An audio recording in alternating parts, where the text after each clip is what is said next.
Assalamu alaikum viewers, hope you are doing great. In this video I am discussing about the difference between capsular pattern and non-capsular pattern. So पहले मैं ये discuss करूँगी what is joint capsule. आपको capsule के बारे में पता होगा तो you can better understand the difference between capsular and non-capsular pattern.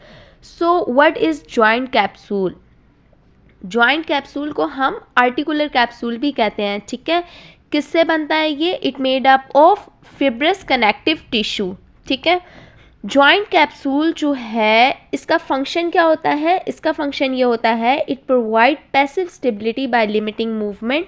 मतलब कि ये हमारे पास पैसिव स्टेबिलिटी प्रोवाइड करता है limiting movement, by limiting movement. मतलब हम जब मूवमेंट करते हैं तो एक्सेसिव मूवमेंट ना हो जाए, उसको लिमिट करता है, मूवमेंट को लिमिट करता है. ठीक है, एक्टिव स्टेबिलिटी भी ये हमें प्रोवाइड करता है. किस तरह से? विया प्रोप्रियोसेप्टिव. जैसे ही हमारे पास इसमें जो है जॉइंट कैप्सूल में प्रोप्रियोसेप्टिव अवेयरनेस होती है, यानी कि ये हमें बताता है, हमें जॉइंट अवेयरनेस देता है. ठीक होता किस तरह से है? ये हमारे पास डायग्राम में देख सकते हैं. ये हमारे पास वाइट इन कलर होता है. ठीक है, जॉइंट कैप्सूल. और इसका फंक्शन मैंने आपसे डिस्कस कर दिया है. Now I will discuss about the capsular pattern. Capsular pattern क्या होता है कि अगर मूवमेंट जो है वो लिमिट हो रही है इन अ सीक्वेंस. डेफिनेशन क्या कह रही है हमारे पास? A capsular pattern is the reducible limitation of the joint movement when the joint capsule in the limiting structure. मतलब ये कि मूवमेंट, हम एक पेशेंट है उसकी मूवमेंट रिस्ट्रिक्ट हो रही है बट एक सीक्वेंस में.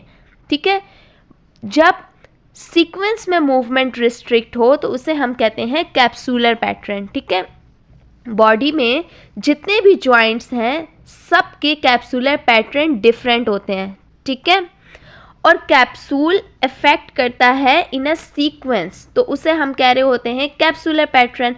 For example frozen shoulder. Frozen shoulder क्या है? एक पैथोलॉजी है. ठीक है, इसमें होता क्या है कि कैप्सूल जो होता है शोल्डर का वो हो जाता है इन्फ्लेम्ड.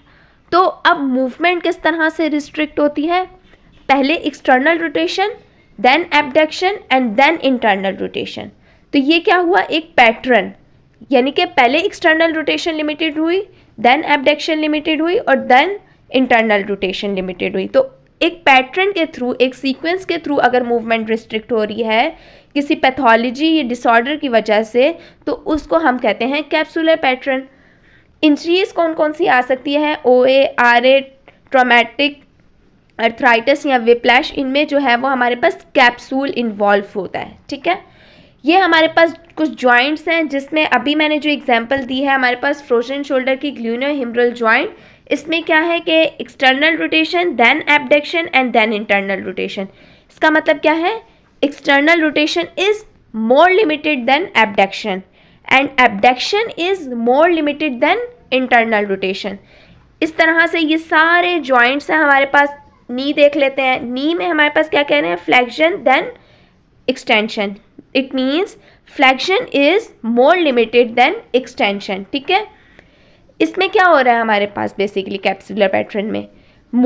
एक मूवमेंट ज़्यादा रिस्ट्रिक्ट हो रही है as compared to other movement, लेकिन एक पैटर्न के थ्रू सारी मूवमेंट्स जो है वो जॉइंट की रिस्ट्रिक्ट हो रही हैं. अब नॉन कैप्सुलर के बारे में डिस्कस कर लेते हैं. Non capsular means capsule are not involve but little bit. Okay, definition क्या कह रही है? A capsular pattern is a limitation of a joint in a pattern other than a capsular one. ठीक है, मूवमेंट रिस्ट्रिक्ट हो रही है एक पैटर्न के थ्रू लेकिन उसमें कैप्सूल इन्वॉल्व नहीं है. ठीक है, इसमें मूवमेंट तो एक पैटर्न के थ्रू ही रिस्ट्रिक्ट होती है लेकिन कैप्सूल इन्वॉल्व नहीं होता. इसमें होता क्या है कि हमारे पास जैसे फ्रोजन शोल्डर की एग्जांपल दी थी उसमें क्या हो रहा था कि पहले एक्सटर्नल रोटेशन हो रही थी, देन एबडक्शन और देन इंटरनल रोटेशन. इसमें क्या होती है कि एक ही डायरेक्शन में मूवमेंट रिस्ट्रिक्ट हो रही होती है. फॉर एग्जांपल शोल्डर में कितनी सारी मूवमेंट्स होती हैं? Flexion, extension, abduction, internal rotation, external rotation, circumduction.